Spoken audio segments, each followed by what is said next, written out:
Hi dear student, good morning to all of you. This is Magiraj here and now we are going to get discuss about the electric displacement and energy stored between the plate of capacitor. अब हम वैद्युत विस्थापन तथा संधारित्र की प्लेटों के बीच स्थिर निहित ऊर्जा या संचित ऊर्जा की गणना करने जा रहे हैं। तो ध्यान रखिएगा, हम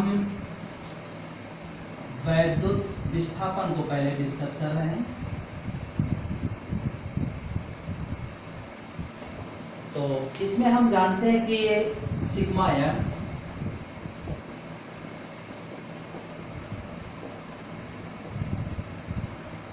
ये सिग्मा एम की जो वैल्यू होती है पी डॉट एन के इक्वल होती है, जबकि वैद्युत क्षेत्र की जो वैल्यू होती है यहाँ पर ई डॉट एन, ये जो वैल्यू होगी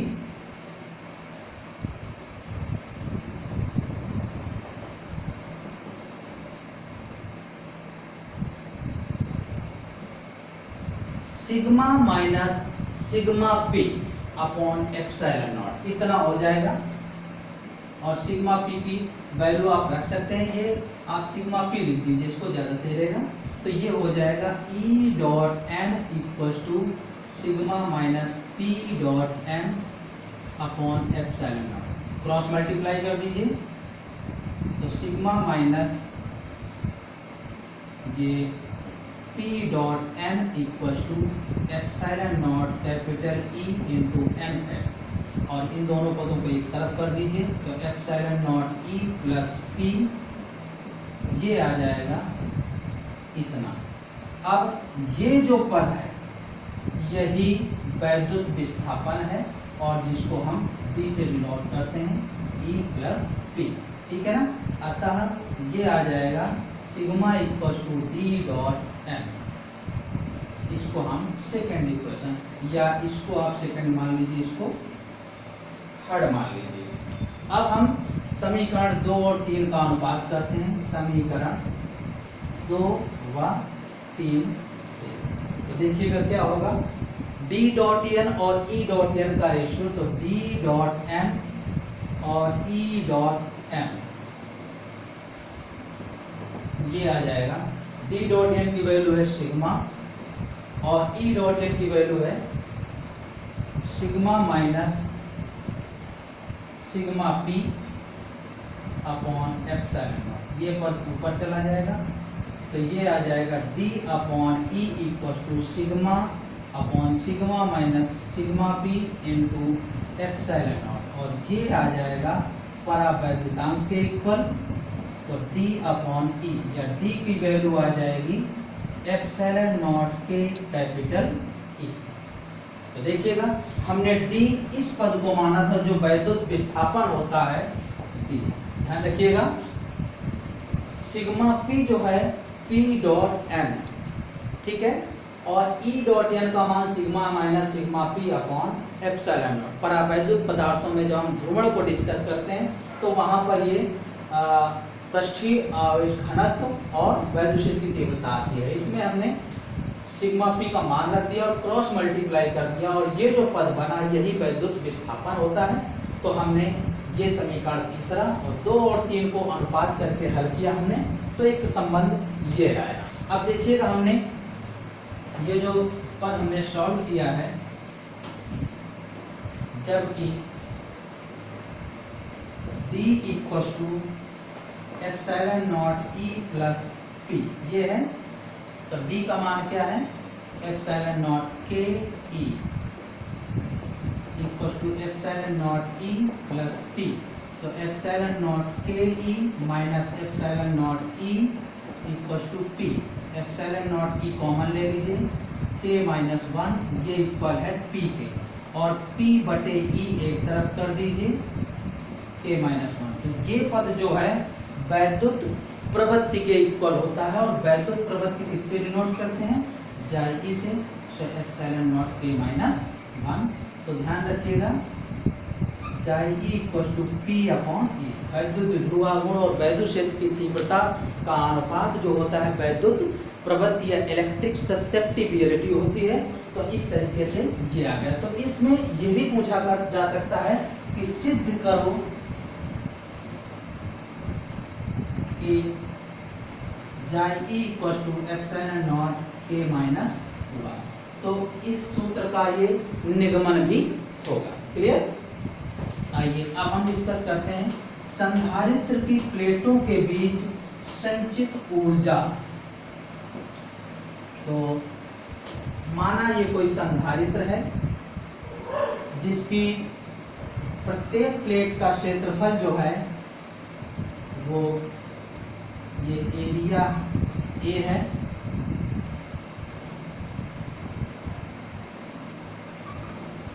इनके बीच की दूरी जो है d है। इसको जब प्रेरण क्रिया द्वारा +2 आवेश देते हैं तो इसकी भीतरी सतह पर यह आवेश संचित होता है और इसके प्रेरण के कारण इतना ही यहाँ पर ऋण और इसकी बाहरी सतह पर उतना ही प्लस आ जाता है और बाहरी सतह पृथ्वी से जुड़ी होती है। ठीक है ना? तो माना कोई संधारित्र जिसकी प्रत्येक प्लेट का क्षेत्रफल कैपिटल A, प्लेटों के बीच की दूरी स्मॉल d है तथा इन प्लेटों पर +2 आवेश देने से प्लेट A की भीतरी सतह पर ऋणावेश और B की भीतरी सतह पर प्लेट A की भीतरी सतह पर धनावेश और प्लेट B की भीतरी सतह पर ऋण आवेश विकसित होता है और इसके कारण यहाँ प्रेरण के कारण बाहरी सतह पर +q आवेश विकसित होता है जो कि पृथ्वी से जुड़ी होने के कारण इस आवेश को उदासीन कर देता है। तो अब देखिएगा, हम जानते हैं कि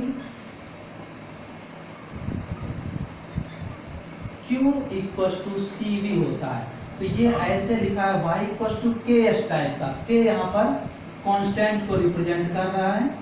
तो इसका अगर वक्र देखें तो ये इस तरीके का वक्र प्राप्त होगा। y अक्ष में Q है और x अक्ष में वोल्टेज है।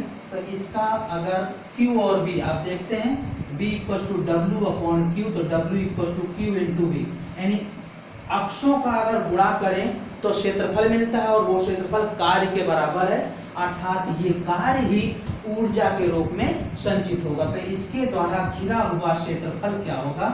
OAB। तो यहाँ पर संचित ऊर्जा यानी यही होगा कार्य और ये होगा त्रिभुज OAB का क्षेत्रफल घिरे हुए क्षेत्रफल के बराबर होगा और ये होगा 1/2 आधार इंटू ऊंचाई V into Q।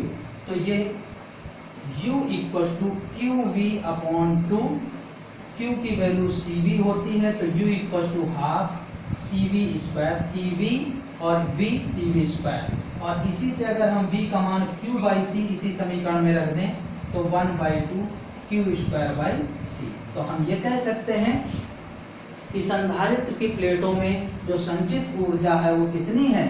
U equal to mod Q square 2C और इसमें भी U equal to mod Q square 2C। इतनी ऊर्जा इन प्लेटों पर संचित है। तो ये है Q और V में वक्र जो कि सरल रेखीय वक्र मिलेगा क्योंकि ये सरल रेखा को संतुष्ट करता है। तो इसके द्वारा घिरा हुआ क्षेत्रफल कार्य होगा और वही कार्य के रूप में ये ऊर्जा के रूप में संचित रहता है। तो ये आ जाएगा ये। अब अगर हम इसी को एकांक आयतन पर संधारित्र की ऊर्जा निकालें तो देखिएगा, एकांक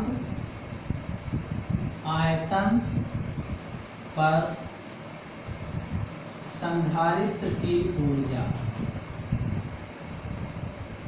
तो ये है, हम जानते हैं कि हमने फॉर्मूला प्रूव किया कि U equal to 1/2 CV square, जहाँ संधारित्र के लिए C का मान epsilon nought A upon D, वायु संधारित्र के लिए, और V की वैल्यू होती है E इंटू T।